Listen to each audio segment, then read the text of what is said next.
Ladies and gentlemen of the crypto space, we're live on a Friday at 11:40 a.m. May 14th. It's the end of the week. We saw a massive equities market disruption this week, and then we saw basically a bit of a rally towards the end of the week. And in the end, as I said earlier, we're at a tipping point in the, the equities markets, and I think it's consistent with what Raul's talking about and starting to redefine how we price assets.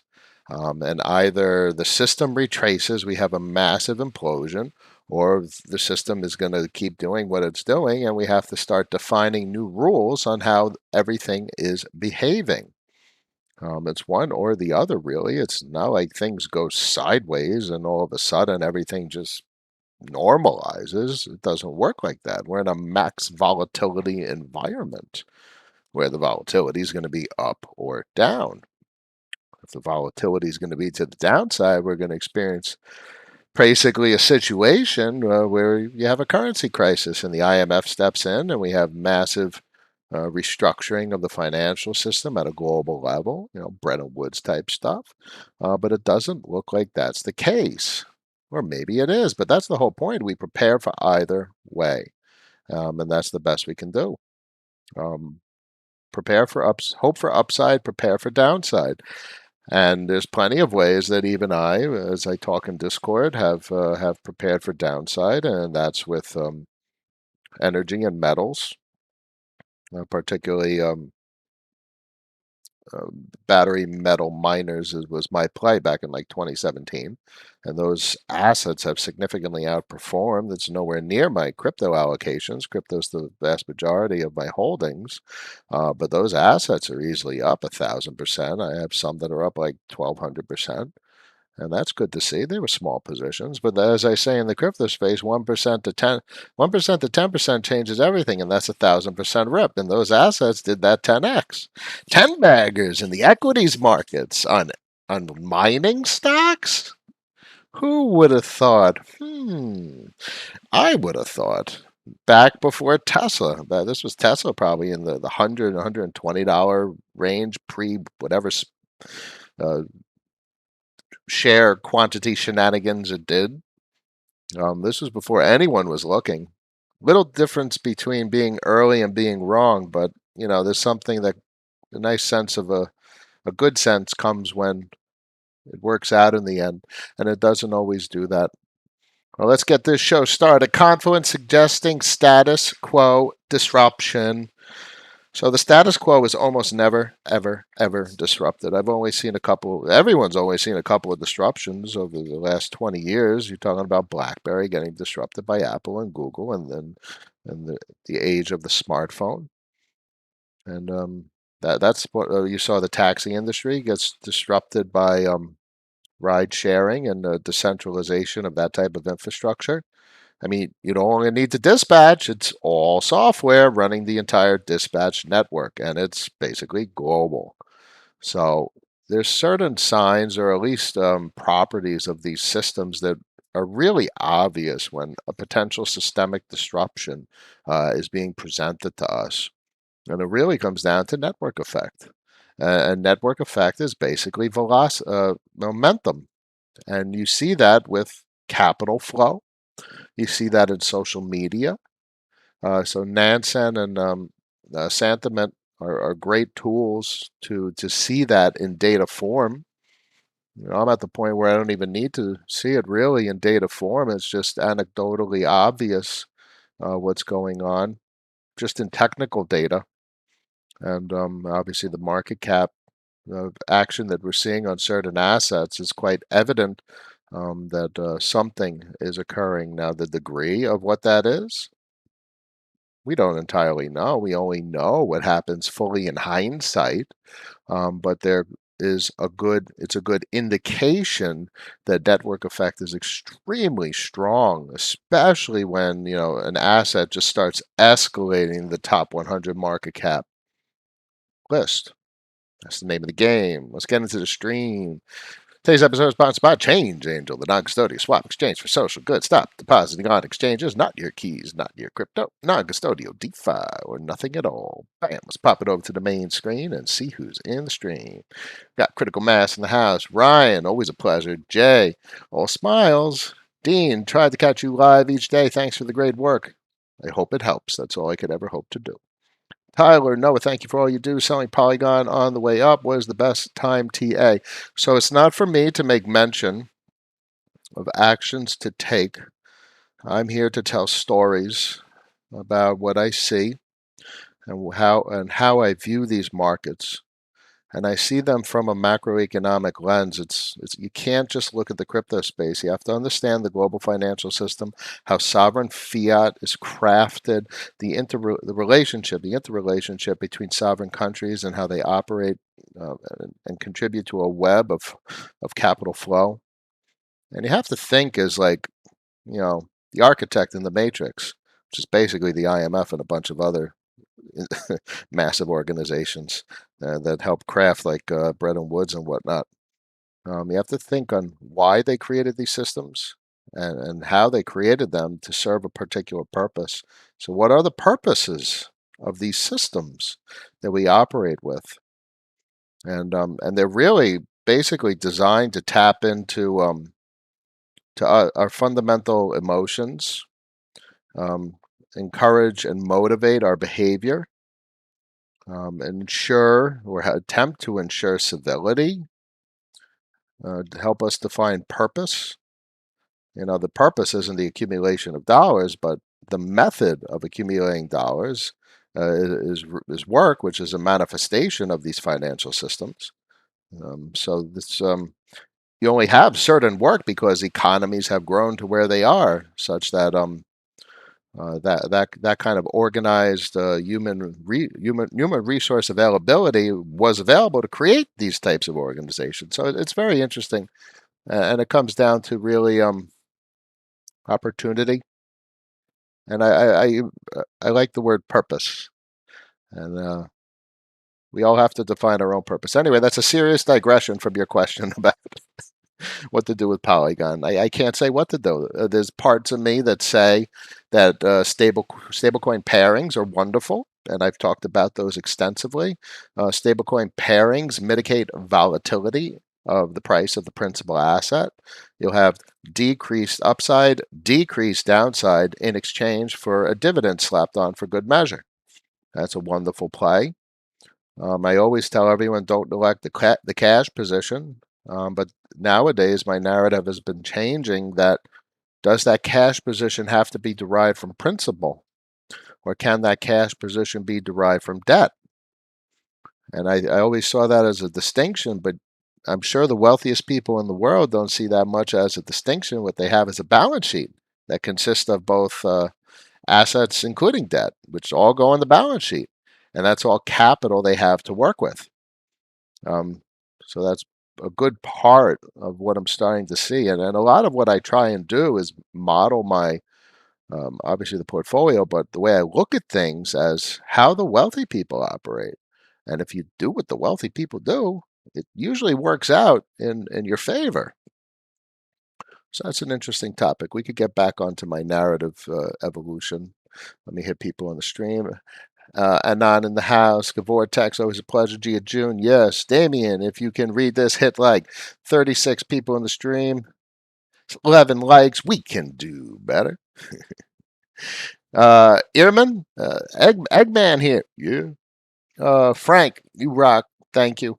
Hope it helps. Gia June, Noah, how have another great story waiting to be told? Yeah. We're going to dig in a little bit today. We're going to probably look at the top market cap list and look at price action and what I'm seeing for Polygon at this point. Heirlooms in the house and Trevor, always a pleasure.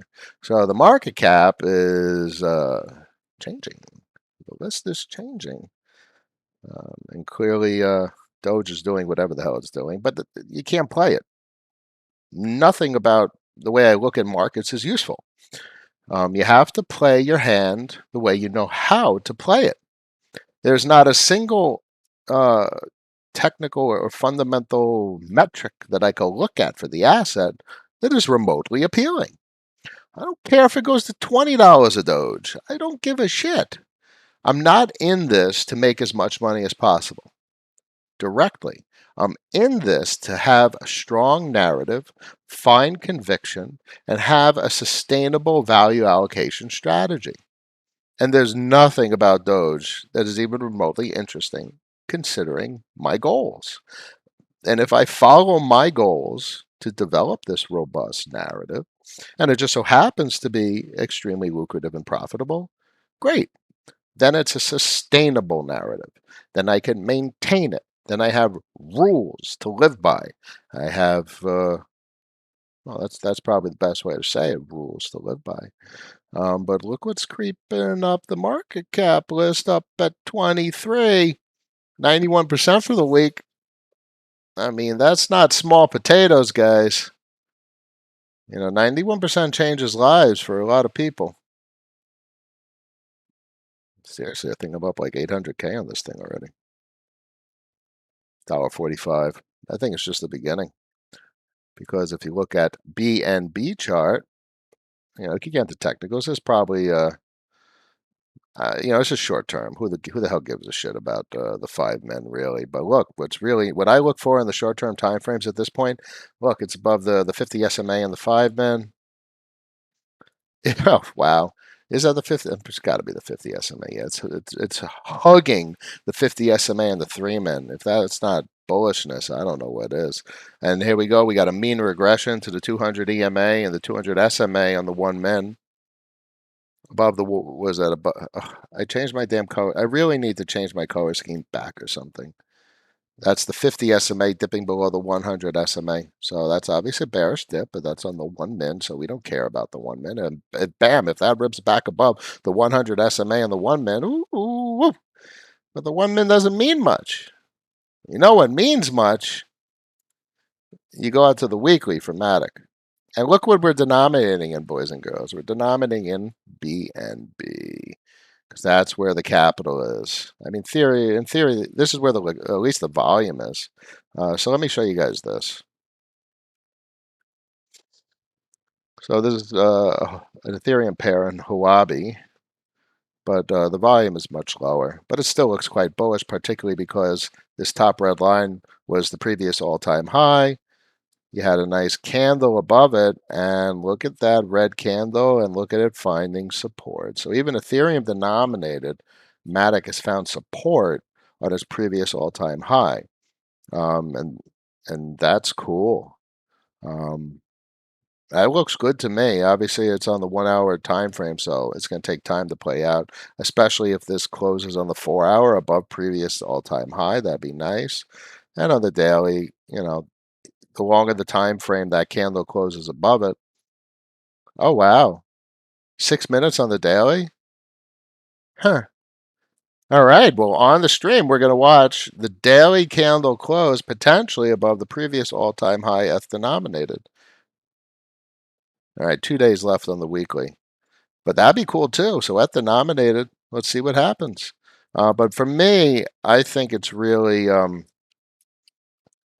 I think the target isn't Ethereum. The capital isn't going to significantly flow out of Ethereum, in my opinion. Ethereum is mutually exclusive. Matic runs on Ethereum, but in any case, it already breached the all-time high for Ethereum denominated, and that's why BNB is the next logical target. And this is really the capital that I see Matic sucking out of the system. I see Matic as Polygon as a serious threat to BSC, particularly because, yeah, Polygon is basically an L2 for Ethereum in most regards, and that means it's open, it's permissionless. All the major protocols are porting. None of the major protocols are on BSC. No Aave, no Curve, no nothing. So BSC has nothing with regard to status quo DeFi, which was introduced in 2020 on Ethereum. And what are the DeFi majors? Arguably, Aave is a bank. It's the money market of the crypto space. It walks like a bank, it talks like a bank, it is a bank. And Curve is basically the Forex infrastructure. So Curve, and Aave being on Polygon are more than a serious reality. There's a strong narrative to suggest those brand names carry a significant effect when people think of the Polygon network as compared to BSC. Significantly more credibility associated with operating on the Polygon network because of those DeFi major brand names. This is all leading to exactly the behavior we've been seeing, um, breaking out from Ethereum denomination. And if it breaks out from BNB denomination, then the narrative is only further solidified that it's actually draining capital from BNB. And totally possible. We know what the data tells us, and we know the data tells us the capital is flowing into the platform significantly. We see that merely anecdotally from Aave, uh, total value lock, TVL, and Curve as well as the volume on QuickSwap and SushiSwap. And SushiSwap has been sucking in liquidity, obviously incentivized liquidity, but that's not really what's most important. Incentives run out, but what remains are systems that are functional. So once the incentives draw in a critical mass quantity of capital, you get the self-sustaining feedback loop, and boom, it's what I always tell you guys. Critical mass liquidity sucks in the developers. The developers make the dApps. The dApps suck in the retail and even more liquidity. And then you get critical mass monetary velocity, and boom, you get the spark of the engine of a brand new financial system. So that's what is on my mind.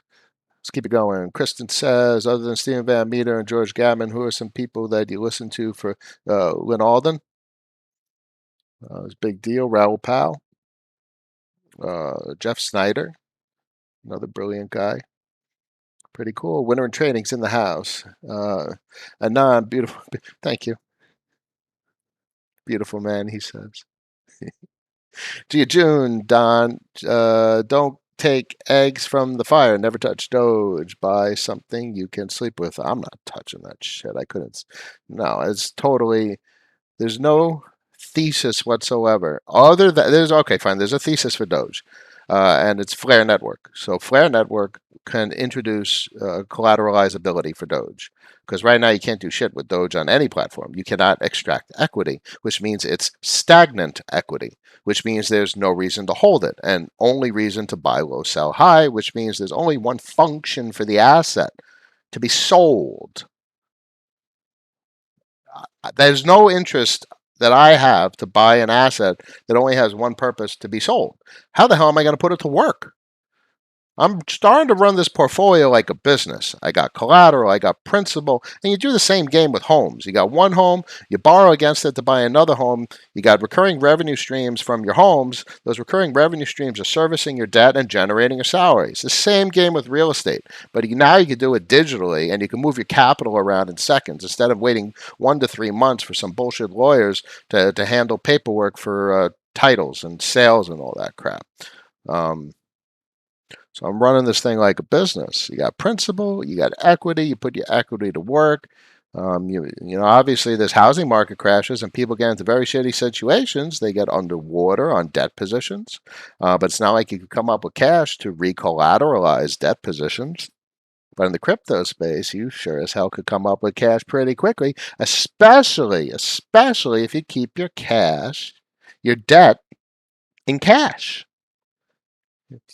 If you put in your debt in cash form to work, all you have to do, if there's ever a depreciation of your principal, is pay back some of the debt, because you have the debt.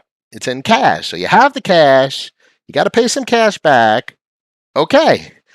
In about 5 seconds, you could do that. So this has streamlined literally the entire business model of real estate to an extraordinary degree. Warp speed, really crazy. Craig says, caught you before you signed on. I missed watch it all. Best info on the net, bro. Thank you. I'll keep providing it, and we'll keep talking and figuring out stories, because the last thing anyone who does YouTube should ever be doing is saying Someone should do something. What we have to understand is everyone needs to define their own story, define their own narrative. Because in the end, it's you making a purchase, you making a sale, you producing a revenue stream and putting assets to work, you choosing one asset over the other. And there's so many assets to choose from. Your portfolio is an expression of how you view the markets. You're probably going to choose different risk on assets than I am. There's so many assets. A lot of people, we'll just look at the top list. How many people love Theta? How many people like EOS or Solana or VeChain? Or maybe they're bullish on Ethereum Classic, which ripped hundreds of percent over the last couple of weeks. People love Filecoin. People love Monero. So I have my risk plays. Have your risk plays. But as I always tell you, if you want or take a risk and you have no idea the network effect or the monetary velocity associated with a specific asset, 1%. 1% turns to 10%, it changes everything, and you risked basically nothing. And that's the way you could take on risk, by position size. So for me, I've categorized Ethereum and Bitcoin as risk minimized relative to the crypto space. I know where things are going to be in 5 to 10 years. So basically, as the asset price goes up, I borrow more cash, I make more weekly salary. If it goes down, I have to pay back some of the debt, which I have in cash form, and I make less of a weekly salary. So over time, at 200% annualized return for Bitcoin, I'll have more cash to put to work to make more money, which is basically more homes. I'll just have more homes getting more real estate income. That's a metaphor that can be applied to how I'm seeing an optimal portfolio strategy play out. Driz in the house, always a pleasure. Jashansky, Matic is saving my portfolio, brother. Let's send it to 100. Well, 100. Yeah, it's carrying my portfolio as well. I'm not in a bad position. Let me take a look real quick, and I'll tell you guys anecdotally what's going on. I mean, Bitcoin looks great. It's above 50 grand. I don't know what the hell people are complaining about. People have literally, Peter Schiff they have no idea what they're talking about. They literally don't. And it's just fascinating. You think he collateralizes his gold? You think he puts any of his equity to work? He's probably thinking in some old school bullshit business perspective. You know what the problem with that old school business mentality is? It's too much work. It takes too much work, and work takes time, and that time is valuable. And right now, my work takes little time. I can manage this cash and put it to work in seconds. And these boys are running around doing meetings and phone calls and business deals and buying physical assets. They're working so hard for their money. They're just missing the big picture. Ethereum, solid, 41.53. Run looks good, 86 cents, lovely. Curve's killing it, damn. $3.76. Holy crapsicle. I'm up like 1,200% on that thing. Cosmos looks good. Wow, $25. I think I bought that at like 250. Anchor 907. Ooh, who remembers last year in March when it was like 30 cents or something like that? Polkadot $44. Polkadot I bought when it was still, you get that 100-to-1 reverse split. That was cool. That's about it. I have a little dribble of synthetics. Alchemist, Visor. Small position at Aave, but over the years, there's no reason that won't do a 10x from here. Be a massive market cap. It'll put it obviously in the top 10. But when you start to see Bitcoin at a half a mil and 10 trillion market cap, then all of a sudden you got room for the other alts to appreciate. That's about it. Nothing else special. Well, Alpha Finance is doing well too. I have a tiny position. I bought like $3,500 worth of Alpha Finance a couple months back, like 2, 3 months back, and now it's at $2.38. So 3,500 of the 7 grand. That's pretty cool. Anyway, so the markets are looking good. Sonny's in the house, always a pleasure. Jashansky, how do you see stablecoin interest opportunities like Aave playing out with deep retraces or a bear market? Uh, it doesn't matter. If you could earn transaction fees by providing liquidity, that is a revenue stream. And just like any business model, scale the revenue stream, which means maybe you need more principal. Maybe there's a lot of risk in the market and you'll actually take on cash as principal. Right now, I basically have no cash as principal. My cash in my portfolio is debt. About 25% of my portfolio is cash. And that's the way that was the narrative realization that I've had, that corporations don't, debt is part of the balance sheet. I'm starting to think of my portfolio as a balance sheet and the assets that I hold on my balance sheet, and one of them happens to be a debt position. So 25% of my portfolio is cash. Food for thought. Now, that doesn't mean you have to sleep comfortably at night, and you have to find your zen. And once you find your path, and you could evolve from there, improve from there, iterate from there. But for most people, for obviously my narrative stands for new entrants to the market, 100% cash. USDC, put it in Aave. 204 Gwei, you're probably going to want to get it onto Aave and Polygon. 204 Gwei is ridiculous. But cash. And then once you see the Aave ticker, tick, tick, tick, tick, tick, tick, tick, tick, interest, then you start to get a feel of what the hell this is all about. And then curve. 30% on your dollars. Yearn, 30, 40, 50% on your dollars. On Ethereum. Maybe someone's putting in half a mil. I don't know. But that's the way you approach people, new people to the space. Do not get them into assets. They won't know what they're doing. Dollars. Dollars work. My debt is denominated in dollars. I don't buy assets with dollars because I don't take the risk. You don't take any risk with debt. That puts people into a shit situation more often than not.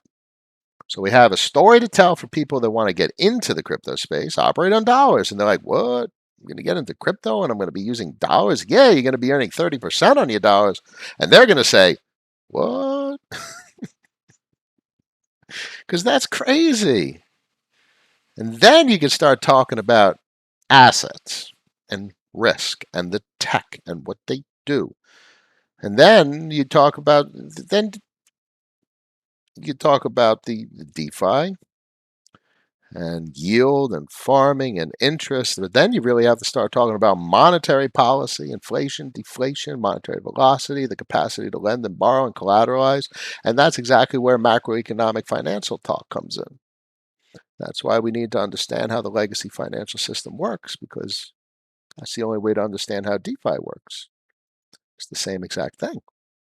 The better we understand that, the more clearer we will see how DeFi works and why the assets that I've been looking at have behaved as they have. Collateralizability, deflationary pressures. Curve is extraordinary. Hyperinflation coupled with hyperdeflation. That's the most unique monetary policy in the space. Bancor is a real-time inflationary and deflationary protocol that inflates and deflates literally as needed, with tacked on a burn component. So it's mutually exclusive. You got the burn component doesn't exist in legacy finance, but you got inflation, deflation, velocity, and some protocols in DeFi have burn components. Whoa. That does not exist in legacy finance. There's no such thing as a burn component to reduce circulating supply, destroy circulating supply. Clearly, they burn old bills, but I guess that's the only analogous way to talk about fiat and the way the U.S. government handles the dollar. They burn old bills, but it's not, an active burn component. It's different. What's occurring in DeFi is very different. 60 people in the stream, 22 likes. We can do better. Kristen, you're very welcome. Igor would love a Noah coin. Yeah, there's oh my God. Oh no, what's the name of it? What melon evolved into? Oh, it's not melon. That's old. They evolved. What did melon turn into? It's an enzyme finance. Enzyme. Yeah. If I only had time, I'm working on it. We'll see what happens. But enzyme finance, I could create a portfolio for you guys. And if and only if I could do my strategies, would I do something like this? Would be a risk minimized strategy targeting nothing like this. I'd be targeting nothing like this, guys. I couldn't take a risk like that. I'm not in a position to be a fiduciary. And these people are fiduciaries whether they want to take the responsibility or not. Because I have an absolute unquestionable fiduciary responsibility, which is why I focus on education. Have you moved most of your BTC on Maker to Aave or Polygon? 100% of it has been moved to Polygon. I have barely anything left on Ethereum. Hey Noah, feel free to not answer this, but how much your portfolio is currently in Matic? Well, Matic's been ripping, so 30%. 30%. Well, the safe percentage is up to you, meaning a lot of folks, even in Discord, are like, it's going up and I'm going to sell because it went up. And folks are still in that buy low, sell high mentality. And I understand that. I appreciate that.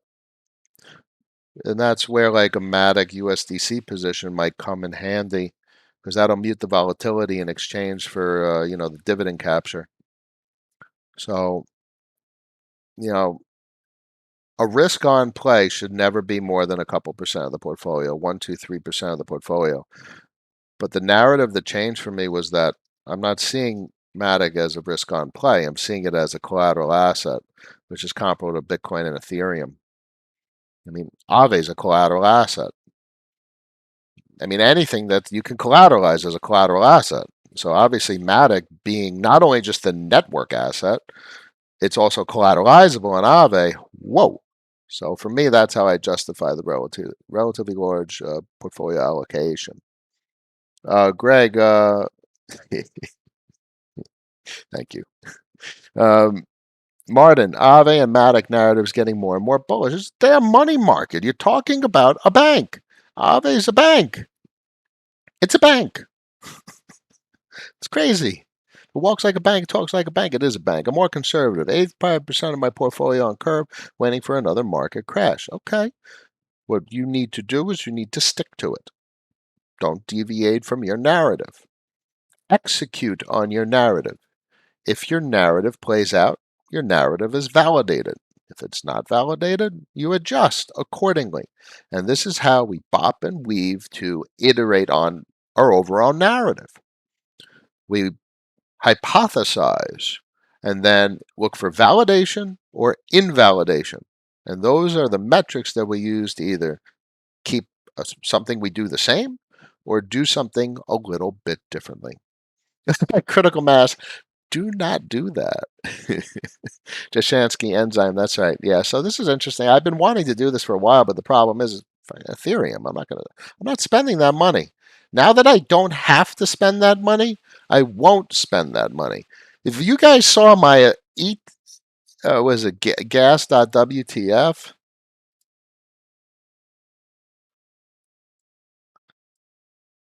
I'm going to end the stream on this and give you guys a little cringe if it loads.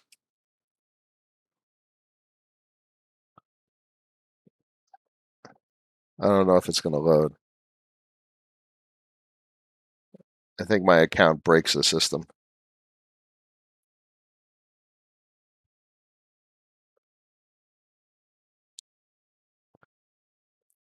Not connected. It does that every now and then.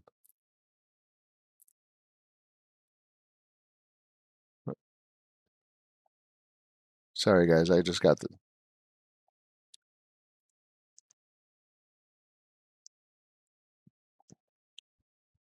Oh my God! I literally someone just video chatted me. I totally just got this distracted. So, yeah. So gas WTF not loading. Anyway, it's just a ridiculous amount of capital. So I'm done with Ethereum. I'm just done with it. I'm going to focus on Polygon, and I think it's follow my story. Don't do anything unless you have a capacity to tell the story. Stick to cash. Manage your risk. Reduce your exposure to volatility. Never go into something that's a micro cap with a large amount of capital. 1% bets are wonderful. Cash works in the crypto space. If you are uncomfortable and you feel like you could lose money, please just put the cash in Aave. Sell the assets, put the cash in Aave, and just sit back and relax and listen and talk and ask questions and stop just aping into things because the markets are going vertical, but people are going to lose fortunes, and we've seen that with Doge. We've seen some of the infographics where people have lost absolute fortunes. So please, everyone that follows me, don't turn out like one of them.